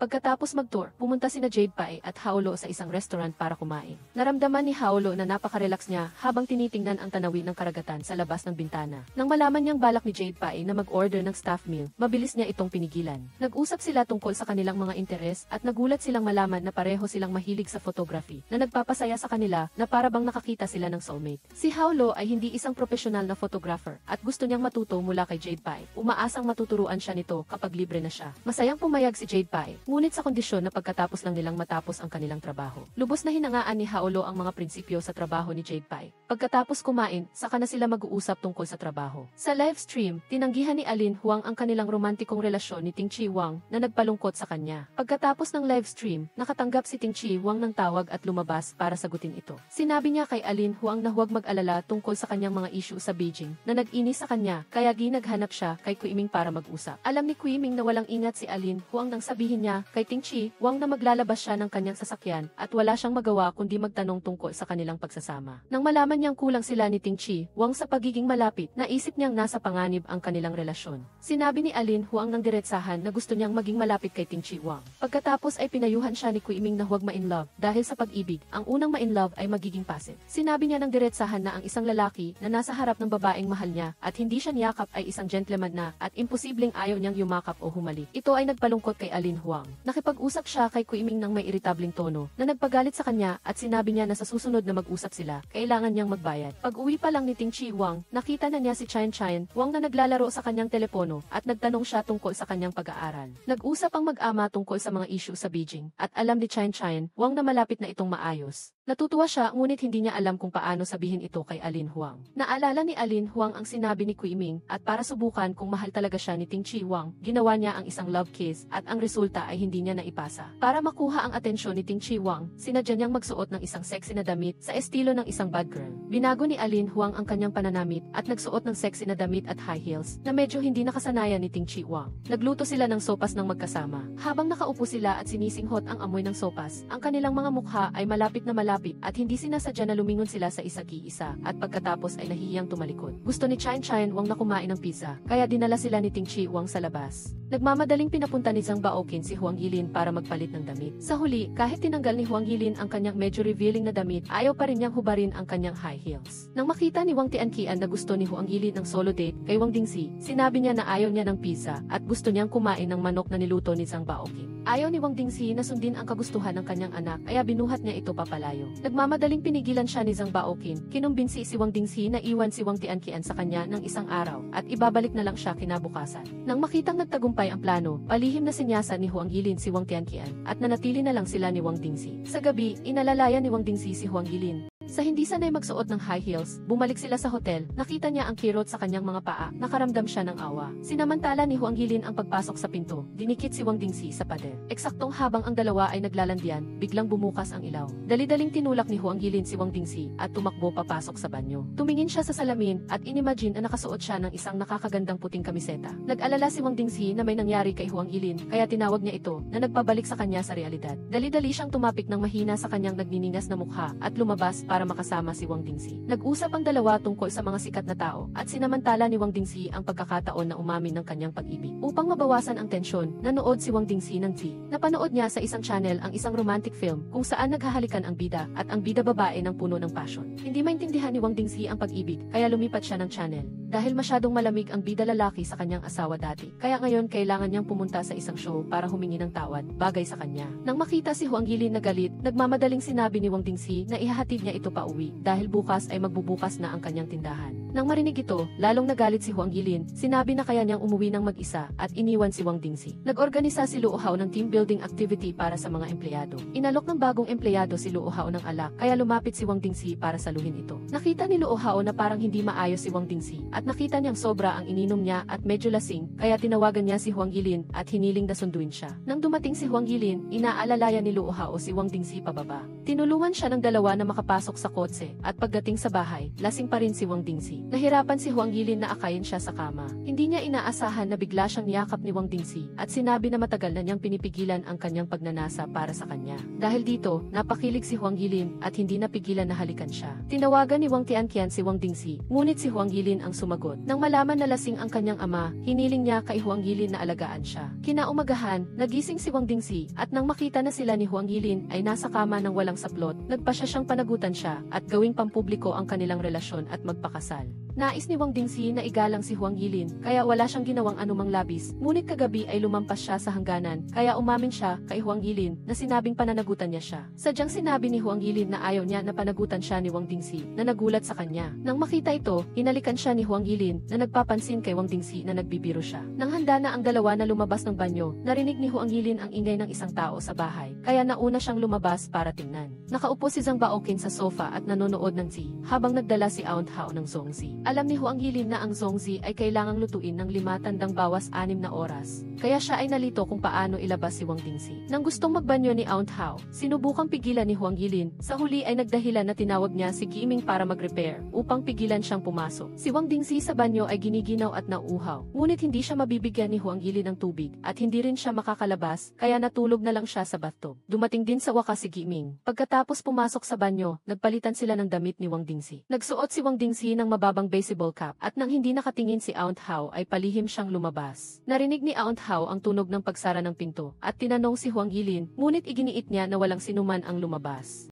Sa loob ng ilang araw, babalik na sa boarding school si Wang Tianqian. Alam niyang malulungkot si Huang Yilin kung ihahatid siya ni Wang Dingxi, kaya nagpasya siyang bumalik ng mag-isa. Sinabi rin niya kay Wang Dingxi na kilala na niya si Huang Yilin, na sumagot sa kanyang mga tanong tungkol sa dahilan ng pagtatampo ni Huang Yilin. Formal na kinilala ni Wang Tianqian si Huang Yilin bilang kanyang stepmother, at pinaalalahanan si Wang Dingxi na tratuhin siya ng mabuti, at tinanong din kung nagustuhan niya si Bai Yuju dati. Dahil nakita niya na nag-usap sila ni Bai Yuju ng masaya noong araw na iyon, at ang mukha ni Huang Yilin ay naging itim. Inisip ni Wang Dingxi na ang kanyang nararamdaman para kay Bai Yuju ay hindi pag-ibig kundi pasasalamat. Dahil sa mahirap na mga araw ng kanyang kabataan, si Bai Yuju ang nasa tabi niya. Nanalo si Wang Dingxi sa kompetisyon at naging bagong head chef ng hotel. Inanyayahan ni Luo Hao ang lahat na mag-celebrate para kay Wang Dingxi. Ang restoran na pinili ni Bai Yuju ay nag-espesyalista sa Japanese cuisine. Hindi lamang maganda ang espasyo, kundi ang paglalahad ng pagkain ay napakaganda rin. Mula sa pananaw ng isang chef, inisip ni Wang Dingxi na dahil sa kakulangan ng mga sangkap sa bansang isla, nag-focus sila sa paglalahad ng pagkain. Sa China naman, ang mga sangkap ay sagana, nag-focus sila sa nutrisyon at sa pagpapabuti ng kalidad ng buhay. Ang paglalahad ng pagkain ay nagiging mas elegante. Naglakbay si Eve Luo para sa trabaho. Sa kasalukuyan ay pinamamahalaan ni Luo Hao ang hotel. Si Bai Yuju ay bahagi din ng hotel, kaya kusang loob siyang nag-alok na tikman ang pagkain. Si Luo Hao ay nag-aaral ng pagkain na angkop para sa mga turista mula sa mainland, at si Wang Dingxi ang namamahala sa bahaging ito, kaya iminungkahi niya na makipagtulungan si Bai Yuju kay Wang Dingxi. Magalang na pinasalamatan ni Luo Hao ang pakikipagtulungan ni Bai Yuju, ngunit diretsahan niyang sinabi na dahil sa kanyang relasyon kay Wang Dingxi, hindi na kailangan ng formalidad na nagpahiya sa kanya, at hindi siya alam kung ano ang sasabihin. Nagdahilan si Bai Yuju na lasing siya at masakit ang kanyang ulo, at hiniling kay Wang Dingxi na ihatid siya pauwi, at pagkatapos ay sadyang tinawagan si Huang Yilin, hiniling na sunduin siya, na nagselos kay Huang Yilin.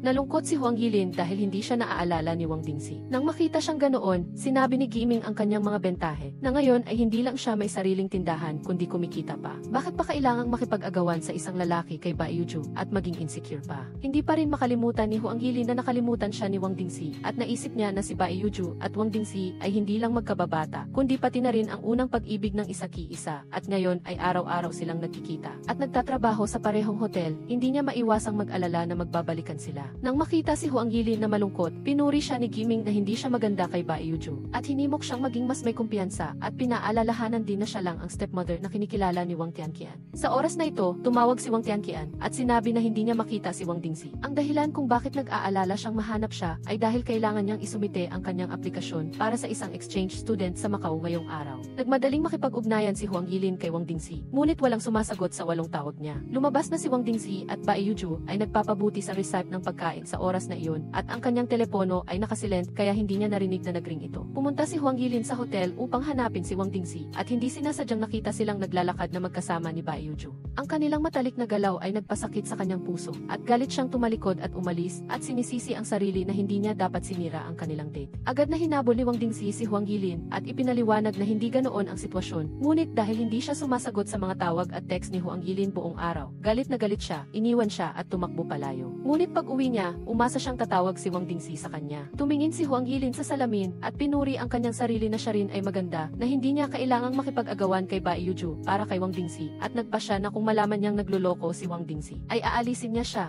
Sa oras na ito, nagtatrabaho si Wang Dingxi sa hotel dahil nag-aalala siya kay Huang Yilin, naging pabaya siya habang nagtatrabaho at hindi masagot ang tanong ng kanyang assistant. Si Bai Yuju ay nag-aalinlangan na makipag-agawan pa kay Wang Dingxi, ngunit hindi niya inaasahan na habang kumakain sa isang restoran, hindi sinasadya niyang nalaman na sina Huang Yilin at Wang Dingxi ay nagpakasal para lamang aliwin si Zhang Baoqing. Hindi siya makapaniwala dito at nagmadaling tinanong si Aunt Huahua upang kumpirmahin. Nang malaman na ito ay totoo, malungkot siyang umalis. Tinanong ni Luo Hao si Wang Dingxi tungkol sa kanyang relasyon kay Bai Yuju at pinaalalahanan siya na dapat niyang alagaan ang kanyang pamilya na naramdaman ni Wang Dingxi na masyado siyang nakikialam. Nakakuha ang board of directors ng sulat ng akusasyon at inakusahan si Wang Dingxi tungkol sa insidente sa Beijing. Bagaman sinubukan siyang protektahan ni Eng Ilu, wala siyang magawa kundi sumunod sa desisyon ng board of directors. Pansamantalang sinuspindi ang posisyon ni Wang Dingxi bilang head chef at ibabalik ito pagkatapos ng masusing investigasyon. Alam ni Bai Yuju na peke ang kasal ni Huang Yilin at Wang Dingxi na nagpahiwatig ng mga ideya sa kanyang isipan. Sa pagsubok ng pagkain kasama si Wang Dingxi, lihim siyang kumuha ng litrato nilang dalawa sa isang nakakagandang posisyon. Umaasa si Huang Yilin na si Wang Dingxi ang unang makikipag-ugnayan, ngunit matagal siyang naghintay at walang natanggap na mensahe mula sa kanya. Sa halip, nakita niya ang litrato na ipinost ni Bai Yuju at agad na nag-post ng status na nagsasabi na nakipaghiwalay na siya sa kanyang mga kaibigan.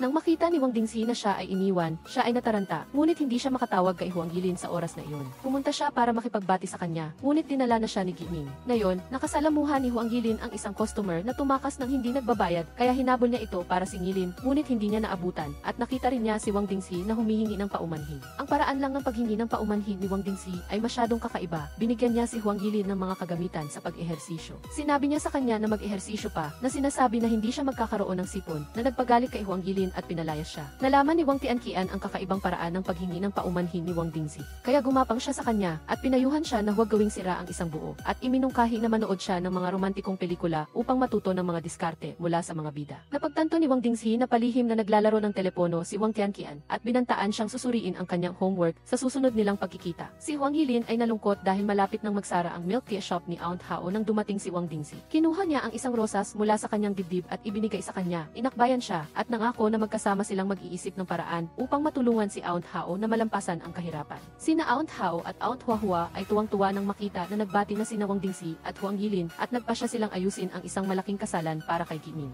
Nabanggit din ang kanyang live stream na nagsasabing hindi iyon disenteng trabaho. Pinagtanggol ni Wang Dingxi si Giming na sinasabing iyon ay isang bagong umuusbong na industriya at sa oras na iyon, hahayaan niya si Giming na mag-live stream sa tindahan ng 2 beses upang makaakit ng mga customer. Si Giming, Wang Dingxi at Huang Yilin ay magkasamang nag-isip ng paraan upang iligtas ang herbal tea shop ni Aunt Hao. Natanto ni Giming na siya ay isang live streamer lamang, kaya sinabi niya kay Wang Dingxi, isang professional na chef, na magbigay ng opinyon. Naalala ni Wang Dingxi ang pagpapanggap ni Giming bilang isang tagapag-ayos upang pigilan siyang ibenta ang tindahan, at sinabi niya na ngayon ay alam na niya kung sino ang profesional. Inisip ni Giming na umiinom si Wang Dingxi ng lemon tea. Sa palagay niya ang herbal tea ay para lang sa mga matatanda, kaya sa isang iglap ay hindi niya alam kung saan magsisimula. Hindi niya inaasahan na umiinom pala si Wang Dingxi ng herbal tea, at tinanong pa si Giming tungkol sa mga kaalaman na may kaugnayan sa herbal tea. Nalaman ni Giming na ang herbal tea ay makakatulong sa pagpapabuti ng kalusugan, at nakita niyang uminom si Wang Dingxi ng 3 baso, kaya naghinala siya na constipated siya. Dahil dito, hindi na makapag-usap pa si Wang Dingxi sa kanya at tumayo para hanapin si Huang Yilin. Sina Wang Dingxi, Huang Yilin at Giming ay magkasamang nag-renovate ng herbal tea shop at gumawa din ng maraming bagong uri ng herbal tea, ngunit wala pa ring customer. Dumating sa wakas ang isang customer na naakit sa menu at kumuha ng maraming litrato. Ngunit ayaw naman niyang uminom ng herbal tea na nagpahina ng loob ni Huang Yilin. Nang makita ni Aunt Hao na malungkot si Huang Yilin, inaliw niya ito na nagsasabing walang bagong bukas na tindahan na agad dinudumog ng mga customer. Nalaman ni Luo Hao na si Huang Yilin ay nagpapatakbo ng herbal tea shop, kaya pumunta siya para suportahan ito. Agad na niyakap ni Wang Dingxi si Huang Yilin upang ipakita ang kanyang pag-aari. Dumating din si Bai Yuju at nang makita ang pagiging malapit ni Huang Yilin at Wang Dingxi, naramdaman niya na hindi komportable. Sinabi ni Wang Dingxi na noong bata pa siya, dahil nagdiborsyo ang kanyang mga magulang, pumunta siya sa Macau. Ayaw siya ng kanyang mga magulang, kahit dinala siya ng kanyang ina sa Macau. Patuloy naman siyang tumatawag at nakikipag-away sa kanyang ama na nagpakulang sa pakiramdam ni Wang Dingxi sa seguridad.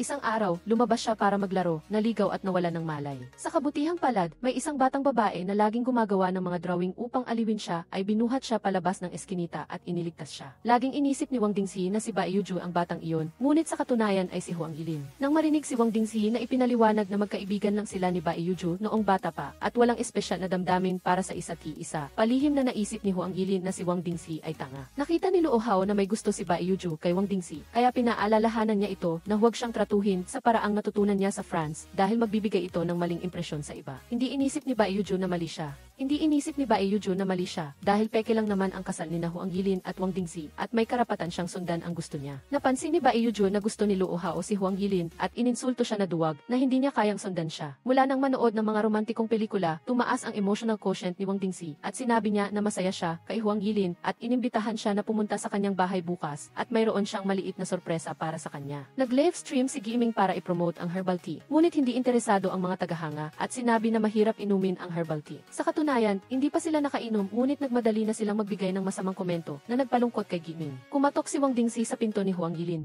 na siya ang batang nasa kanyang puso. Napagtanto ni Bai Yuju na napakalalim ng damdamin ni Huang Yilin at Wang Dingxi at wala siyang pagkakataon na makialam, kaya malungkot siyang pumunta sa bar para uminom. Napansin ni Luo Hao ang ginawa ni Bai Yuju at nag-alala siyang malasing siya at hindi na makauwi, kaya umupo siya sa tabi niya. Sinabi ni Bai Yuju kay Luo Hao na huwag makialam, ngunit nang inalok siya ng isang inumin, hindi siya tumanggi. Ikinuwento ni Luo Hao ang kanyang sariling love story. Noong taon na iyon, umibig siya kay Huang Yilin sa unang tingin pagkatapos lamang ng ilang pagtatagpo, at sa araw na nagpasya siyang umamin sa kanya, nalaman niya na asawa pala siya ni Wang Dingxi. Pagkatapos noon, hindi pa rin niya makalimutan si Huang Yilin at tinanong ang sarili kung totoong mahal niya si Huang Yilin o isang perpektong imahe lang na inisip niya. Sa kasalukuyan, pinaninindigan ni Luo Hao na nakalimutan na niya siya at gusto niyang hanapin ang kanyang sariling pag-ibig. Inisip ni Bai Yuju na siya ang tinutukoy ni Luo Hao, ngunit pinayuhan siya nito na magpatuloy na sa buhay dahil magkasama na sina Wang Dingxi at Huang Yilin. Naguluhan si Bai Yuju sa kanyang pag-ibig at sa wakas ay nalasing. Maingat na inuwi siya ni Luo Hao at kinumutan siya. Nang makitang hindi komportable si Bai Yuju, kinuha niya ang tuwalya at pinunasan ang kanyang mukha bago siya magalang na umalis. Binuhay ni Huang Yilin ang kanyang sariling tindahan at iniligtas din ang herbal tea shop ni Aunt Hao. Nakita ng mga kapitbahay na napakakapable niya,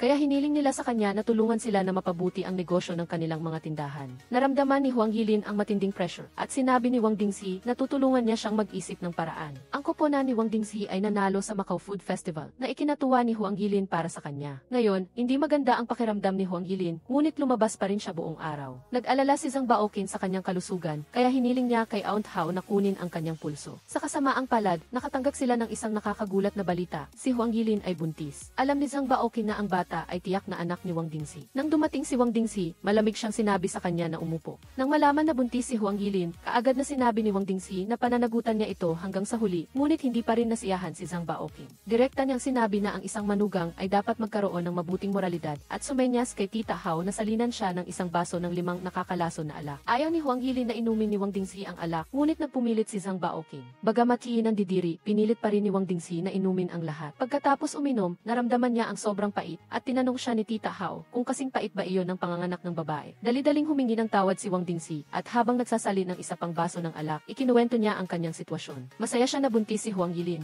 Nang malaman ng mga kapitbahay na buntis si Huang Yilin, lahat sila ay pumunta upang payuhan siyang magpahinga at nagdala ng maraming bagay para sa kanya. Ngayon, paulit-ulit siyang tinawagan ng kanyang tiyuhin para umuwi. Inakala niya na nami-miss siya nito, ngunit hindi niya inaasahan na payuhan siya nitong huwag isipin ang taong hindi dapat isipin at huwag saktan ang kanilang pagkakaibigan ni Huang Yilin mula noong pagkabata. Hindi makalimutan ni Bai Yuju ang pag-ibig niya kay Wang Dingxi. Sa desperasyon, balak niyang magpakamatay, ngunit nadiskubre siya at napigilan sa tamang oras ni Luo Hao. Sadya na pinili ni Wang Dingxi ang oras na nasa tindahan ang lahat para mag-propose kay Huang Yilin. Gusto niyang bigyan siya ng katayuan. Ngunit hindi gusto ni Huang Yilin ang hindi romantikong proposal.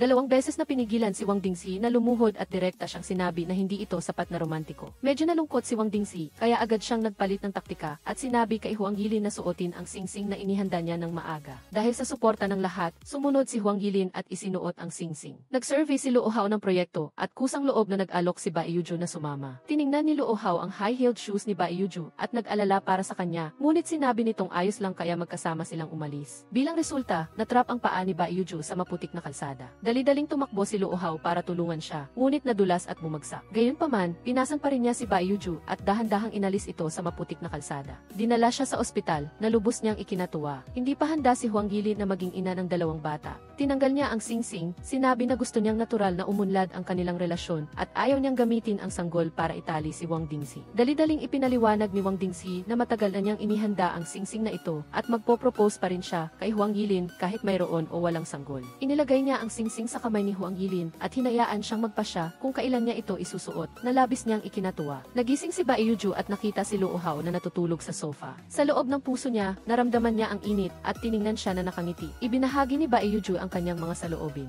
Mula pagkabata, nakatira siya sa mga kamag-anak at si Wang Dingxi ang ilaw ng kanyang pagkabata. Siya ay palaging lakas at motibasyon para sa kanya na magpatuloy. Gayunpaman, nang siya ay tumanda at muling nakita si Wang Dingxi, napagtanto niya na hindi siya pag-aari ng ilaw na iyon at hindi niya maiwasan ang sakit sa puso. Mula pagkabata, nabuhay si Luo Hao sa anino ng kanyang ate at gaano man siya magsikap, hindi niya maabutan ang mga yapak nito. Minsan naisip niya na ito ay isang pasanin, kaya pinili niyang umalis, ngunit nang siya ay lumaki, natanto niya na ang ilaw ng kanyang ate ay laging nagpoprotekta sa kanya. Ilaw na nagpoprotekta sa kanyang ate. Bukas, lilipad si Wang Tianqian patungong Macau. Ngunit si Wang Dingxi ay abala at walang oras upang sunduin siya, kaya tumawag si Wang Tianqian kay Huang Yilin, umaasa na maaari siyang sunduin. Masayang pumayag si Huang Yilin at pagkababa ni Wang Tianqian sa eroplano, nagpaalam siya sa kanyang mga kaklase at inimbitahan ang lahat na pumunta sa kanilang bahay para maglaro. Naalala ng mga kaklase ang sinabi ni Huang Yilin na pupunta sa Bachelier Academy, kaya medyo natakot sila. Mabilis na inaliw ni Wang Tianqian ang kanyang kaibigan at sinabi na hindi iyon ang totoong ugali ni Huang Yilin. Kagabi, nakatulog si Huang Yilin at hindi na-charge ang kanyang telepono, kaya nang tawagan siya ni Wang Tianqian, hindi niya ito nasagot.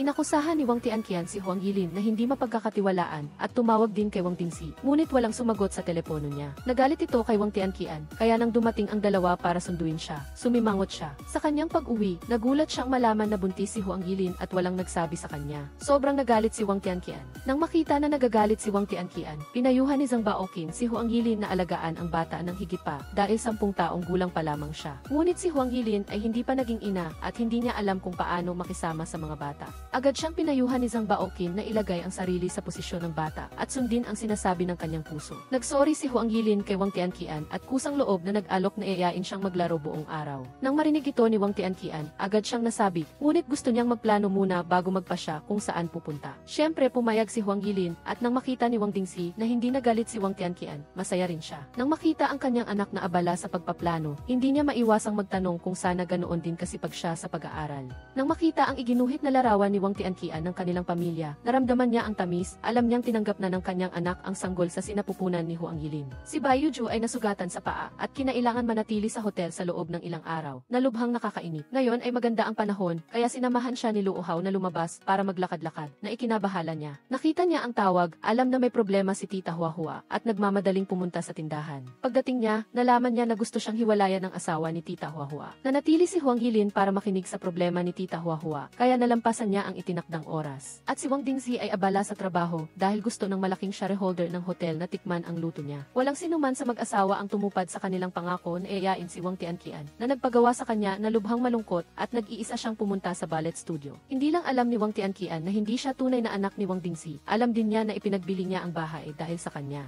Nag-aalala rin ang bata na kapag nagkaroon ng bagong sanggol si Wang Dingxi, ay hindi na siya mamahalin ito. Nang marinig ang sinabi ng kanyang anak, sinabi ni Wang Dingxi sa kanya na hindi niya siya iiwan. Ang bawat yakap sa pagpaalam at bawat video call ay dahil hindi niya kayang malayo sa kanya, at nag-aalala rin siya na magdurusa si Wang Tianqian kapag bumalik siya sa kanyang biological na ina. Nang malaman ni Wang Tianqian na ganoon siya kahalaga kay Wang Dingxi, napanatag ang loob niya at mahigpit na nagyakapan ang mag-ama. Nagpunta si Huang Yilin para magpatingin at kinakabahang nagtanong tungkol sa buwan ng pagbubuntis. Ngunit sinabi ng doktor na hindi siya buntis. Hindi naniwala si Huang Yilin, ngunit malinaw ang resulta ng ultrasound at hindi maaaring nagkamali ang doktor. Sa tingin ni Huang Yilin, hindi maganda ang timing ng pagdating ng sanggol, ngunit ngayon handa na siyang maging ina ng 2 anak. Nang bigla siyang makarinig ng balita na hindi siya buntis, medyo natulala siya. Hindi alam ni Huang Yilin kung paano sasabihin ito kay Zhang Baoqin dahil alam niya na marami nang inihanda ang lahat para salubungin ang sanggol. Ayaw niyang bigin ang lahat at ayaw din niyang magkaroon ng konsensya si Tita Hao dahil sa maling hula. Pag-uwi ni Huang Yilin, nagkukwento si Tita Huahua tungkol sa kanyang pamilya na puno ng drama. Upang pasayahin si Tita Huahua, magkakasama silang namili at pagkatapos ay kumain.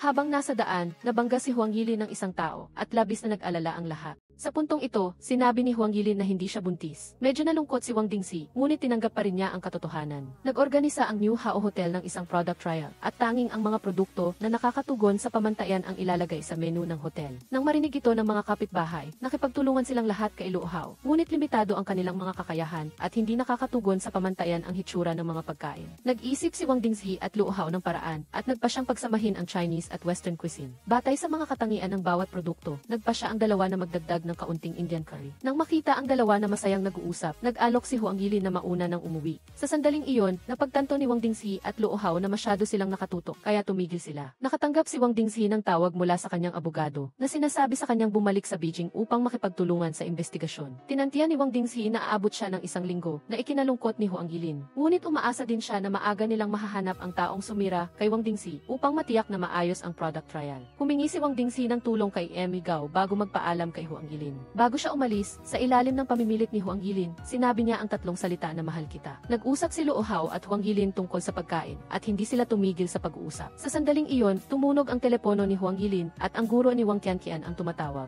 Nagtatanong tungkol sa kung bakit hindi pa bumalik sa paaralan ang bata pagkatapos ng kanyang bakasyon. Hindi alam ni Huang Yilin ang dahilan, kaya sinabi niya na hindi siya ang tagapangalaga. Si Wang Dingxi at Wang Qianqian ay umuwi na sa kanilang probinsya ilang araw na ang nakalipas. Sa una, nakikipag-ugnayan pa si Huang Yilin kay Wang Dingxi, ngunit pagkatapos ay hindi na siya makontak. Biglang nawala si Zhang Baoqin, at natakot si Huang Yilin, kaya dali-dali siyang humingi ng tulong sa kanyang mga kaibigan upang hanapin siya. Sa kabutihang palad, sa wakas ay natagpuan din siya. Bumalik ang sakit na Alzheimer ni Zhang Baoqin, at napagkamalan niyang si Wang Dingxi si Luo Hao. Nang makita siya, sinabi niya na mula nang umalis siya, hindi na makatulog at makakain si Huang Yilin, at pinayuhan si Wang Dingxi na huwag nang umalis muli. Nang makita si Zhang Baoqin na sobrang nag-aalala, nagpanggap si Luo Hao na si Wang Dingxi at pumayat. Ngunit ang paraan ng pagtawag niya ay kakaiba kay Wang Dingxi, kaya napagtanto ni Zhang Baoqin na nagkamali siya ng tao. Nagpasalamat si Huang Yilin kay Luo Hao sa pagtulong niya sa paghahanap sa kanya, at inanyayahan siyang pumunta sa kanilang bahay. Ngunit nag-aalala si Luo Hao sa product trial kinabukasan, iniisip na ang kalahati ng mga tao ay sumuko na, kaya gusto niyang maghanap pa. Sinabi ni Huang Yilin kay Luo Hao na huwag mag-alala, mayroon siyang paraan, kaya nakabalik siya ng panatag ang loob. Kinabukasan, tinulungan ni Huang Yilin na maging maayos ang product trial. Sa sandaling umupo ang lahat upang kumain, biglang lumitaw si Wang Dingxi at Wang Tianqian na mukhang pagod. Hindi nakapag-isip si Huang Yilin at tumakbo sa mga braso ni Wang Dingxi. Pagkatapos ay naalala na hindi siya nito kinontak sa loob ng ilang araw, kaya siya ay nagalit. Ipinaliwanag ni Wang Dingxi na biglang namatay ang kanyang ama, kaya dinala niya si Wang Tianqian pabalik sa France. Dahil sa takot na kapag narinig niya ang boses ni Huang Yilin, ay gusto niyang bumalik kaagad, pinigilan niya ang kanyang pag-asam. Hindi siya naglakas loob na makipag-ugnayan, ngunit nagpadala siya ng maraming postcard sa kanya, ngunit walang natanggap si Huang Yilin. Naalala ni Zhang Baoqin na nakatanggap siya ng mga postcard, kaya inilabas niya ang mga ito upang ipakita kay Huang Yilin, ngunit hindi pa rin pinatawad ni Huang Yilin si Wang Dingxi. Upang tulungan si Wang Dingxi na makipagbati kay Huang Yilin, lihim na kinuha ni Giming ang kanyang diary, at sinabihan si Wang Dingxi na gawin ang mga nakasulat dito. Magaling na ang paa ni Bai Yuju, at ngayon ay naglalaro sila ni Luo Hao sa beach. Nag-usap sila habang lumalangway sa dagat, at lalo pang umunlad ang kanilang relasyon, at naghawakan sila ng kamay habang tumatakbo sa beach. Nang gabing iyon, nagbihis si Luo Hao at inanyayahan si Bai Yuju na sumayaw, na muling nagpaalab sa kanilang pag-ibig. Nang makita ang mainit na maliit na piraso ng papel, napagtanto ni Bai Yuju na natagpuan na niya ang sa kanya. Upang tulungan si Wang Dingxi na humingi ng tawad kay Huang Yilin, inimbitahan siya ni Wang Qianqian sa beach at lihim na umalis. Alam ni Wang Dingxi na hindi siya romantiko, ngunit mula nang makilala niya si Huang Yilin, gusto niyang ibigay ang lahat ng pinakamahusay na bagay para sa kanya. Sinabi niya ang mga salita mula sa kaibuturan ng kanyang puso, at sa wakas ay napaantig niya si Huang Yilin. Mahigpit na nagyakapan ang dalawa, at nakuha ni Huang Yilin ang pag-ibig na inaasam niya, at ngumiti ng masaya. Labis din siyang natuwa nang sa wakas ay mayakap niya ang babaeng mahal niya. Niyakap niya si Huang Yilin at umikot-ikot, at pagkatapos ay masigla silang naghalikan. Nakahiga sa beach, nararamdaman ang pag-alon, naramdaman nila ang labis na kaligayahan. Nagtiya party si Huang Yilin, Wang Dingxi, Bai Yuju, at Luo Hao. Inilaan ng lahat na pag-usapan ang trabaho, ngunit masyadong romantiko ang tanawin sa harap nila. Ang pag-uusap tungkol sa trabaho ay sisira sa kapaligiran na ito, kaya nagpasya silang tangkilikin ang kahangahangang hapon na ito. Inihayag ni Luo Hao na sila ni Bai Yuju ay nagmamahalan, at natuwa si Wang Dingxi at Huang Yilin para sa kanila. Napagtanto rin ni Bai Yuju ang kanyang mga nakaraang pagkakamali, nakipagkasundo kay Huang Yilin, at muli silang naging mabuting magkaibigan. Ang pelikula ay nagtatapos dito. Salamat sa panonood ng buong video. See you in the next movies.